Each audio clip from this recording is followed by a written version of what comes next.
तो दोस्तों आज की ये वीडियो काफी सीरियस होने वाली है। ठीक है, आज हमारे बीच से लता मंगेशकर जी, एक महान गायिका, भारत रत्न और जितने भी नाम लिए जाएं, पद्म भूषण, पद्म विभूषण, ठीक है, फिल्म फेयर अवार्ड, बहुत सारी चीजें। ये वीडियो इसलिए बना रहे, सबसे पहले तो भगवान उनकी आत्मा को शांति दे, शोक श्रद्धांजलि हमारी तरफ से। दूसरी बात, हमारी जो आज की पब्लिक है, जो नए नए बच्चे हैं जो इस चैनल को देखते हैं, उन्हें पता होना चाहिए कि हमारी जो लता दीदी थी वो कौन थी और कितनी महान थी, कितनी सरल स्वभाव की थी।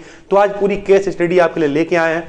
हमारी तरफ से उन्हें बहुत बहुत शोक श्रद्धांजलि, भगवान उनकी आत्मा को शांति दे। दोस्तों, ये सबसे मशहूर आवाज अगर भारत की कही जाए तो लता मंगेशकर, जिन्हें हम लोग लता दीदी भी कहते हैं, ठीक है, जो भारत रत्न थी, ठीक है, और साथ ही साथ इन्हें पद्म भूषण, पद्म विभूषण, कई सारे अवार्ड मिल रखे थे। साथ ही साथ फिल्म फेयर अवार्ड तो इन्होंने मना कर दिए थे। क्यों मना कर दिए थे? क्योंकि इन्होंने कहा था कि जो नए संगीतकार आ रहे हैं, नए नए सिंगर्स आ रहे हैं, उन्हें मौका मिलना चाहिए, तो हमें ये अवार्ड नहीं चाहिए। तो इन्होंने अवार्ड को मना कर दिया था। इतनी अच्छी और इतनी सरल स्वभाव की थी, लोगों को आगे बढ़ाने। कुछ गानों की बात करेंगे। ऐ मेरे वतन के लोगों जरा आंख में भर लो पानी। आज भी जब ये गाना बजता हमारे, अभी भी आप अगर इसे फील कर लेंगे गाने को, तो हम लोग के दिल की धड़कनें तेज हो जाती, आंखों में आंसू आ जाते हैं। और ऐसा कहा जाता है, जब लता दीदी की आवाज में एक गाना रिकॉर्ड हुआ था, ऐ मेरे वतन के लोगों, तो जो पंडित जवाहरलाल नेहरू प्रधानमंत्री जी थे वो रोने लगे थे दोस्तों। तो इस तरीके के गाने आपने सुना होगा। तुम ही हो माता पिता, तुम ही हो, बच्चे की आवाज में, बच्चे मन के सच्चे, सारे जग की आंखों के तारे, बिल्कुल दिल छू लेने वाली आवाज हमारी लता दीदी जी की। ठीक है, उसके बाद अगर हम बात करें, इनका जन्म हुआ 28 सितंबर 1929 में, 28 सितंबर 1929 में, और आज लगभग 92 साल की एज में इनका यहां से हम लोग को छोड़ के चली गई। इनके पिताजी थे श्री दीनानाथ जी, जो एक फेमस नाटककार भी थे और संगीतकार भी थे दोस्तों। ठीक है, घर में अब इनकी संगीत की शिक्षा कैसे हुई? एक फेमस किस्सा है कि सबसे पहले जो इनके पिताजी थे, इन्हें संगीत की शिक्षा नहीं देना चाहते थे, लेकिन एक्चुअल में हुआ क्या, एक बार दीनानाथ जी घर पे नहीं थे, वहां पे लोग सीखने आते थे। तो एक स्टूडेंट था जो गलत राग गा रहा था, तो जो छोटी सी लता जी थी, उन्होंने सही करना शुरू कर दिया। उसे बोले ऐसे नहीं, ऐसे ये राग गाया जाता है। इनके पिताजी पीछे खड़े हुए थे, वो बहुत खुश हुए। उन्होंने अपनी पत्नी से कहा, हम तो बाहर के बच्चों को शिक्षा दे रहे थे, जबकि एक गवैया तो हमारे घर में ही है। और तब से इनकी शिक्षा, घर में ही संगीत की शिक्षा शुरू हुई। एक और फेमस किस्सा है, एक बार इनके पिताजी जो है एक नाटक कर रहे थे जिसमें नारद मुनि का जो रोल था, वो एक्टर नहीं आया हुआ था।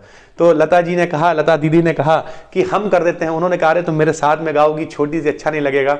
तो उन्होंने कहा, नहीं सर, देखिए आप वंस मोर का अवार्ड आएगा पापा, लोग कहेंगे वंस मोर, और कोई मौका भी नहीं है क्योंकि एक्टर तो आया नहीं है। इन्होंने बखूबी उस रोल को प्ले किया और छोटे छोटे किरदार निभाना शुरू किया और बचपन से ही गाना स्टार्ट कर दिया। ठीक है दोस्तों, आगे चल के अगर थोड़ी सी बात करें, फिल्मों में छोटे मोटे इन्हें किरदार करने पड़े। इनके जो पिताजी थे वो एक ज्योतिषी थे। ठीक है, जब ज्योतिषी थे तो उन्होंने कहा कि बेटा आगे चल के तुम्हें बहुत प्रसिद्धि मिलेगी और हम नहीं होंगे ये प्रसिद्धि देखने के लिए, और तुम्हारी शादी नहीं होगी, ये सब कहावतें हैं, कहा जाता है, और तुम्हें खुद जो है घर की जिम्मेदारी संभालनी पड़ेगी। और यही हुआ। आगे चल के इन्हें मजबूरी में छोटे छोटे किरदार करने पड़े फिल्मों में।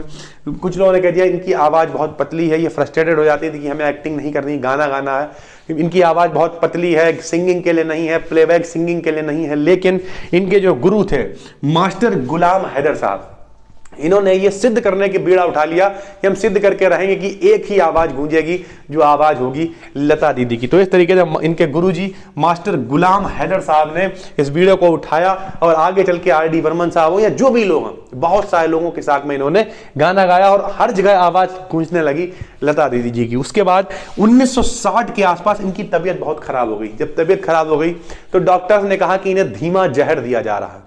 तो इनका जो रसोइया था वो वाकई में स्लो पॉइजन दे रहा था। ठीक है, बाद में रसोइया भाग गया, सही समय पे चीजें पता चल गई और उसके बाद इनकी तबीयत ठीक हो गई दोस्तों। ठीक है, तो इस तरीके से बहुत सारे अवार्ड, और कभी अभी शादी इन्होंने नहीं की, ठीक है, अपने परिवार की जिम्मेदारी को संभाला, और शायद इनकी जैसी गायिका होना असंभव है अब शायद दुनिया में, क्योंकि हमेशा लोग चले जाते हैं, उनकी यादें हमारे बीच रह जाती। किसी ने कहा है, आया तू जग में जब बंदे तू रोया था जग हंसता था, और जब तू जाए ये जग रोए, कुछ काम तो ऐसे करता जा। जिस दिन आप आते हैं आप रोना शुरू, जैसे लोग बच्चा रोना शुरू करता है, लोग कहते हैं अरे वाह बच्चा हुआ है, लड़का हुआ है, लड़की हुई है। दोस्तों यहाँ से बहुत कुछ सीखने लायक है।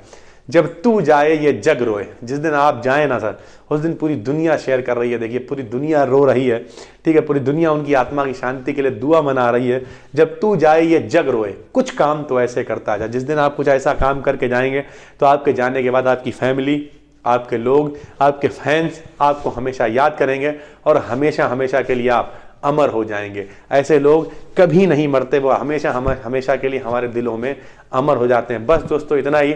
ये वीडियो इसलिए बनाई ताकि एक श्रद्धांजलि भी हो जाए हमारी बी डीकेडियन वेलफेयर सोसाइटी के माध्यम से, साथ ही साथ जो बच्चे हमसे जुड़े हुए हैं उनके पास पूरी केस स्टडी पहुंच जाए। उम्मीद करते हैं पूरी बात आपको समझा पाए होंगे। कितने सरल और कितने अच्छे स्वभाव की एक हमारी मशहूर गायिका जिन्होंने भारत का नाम रोशन किया।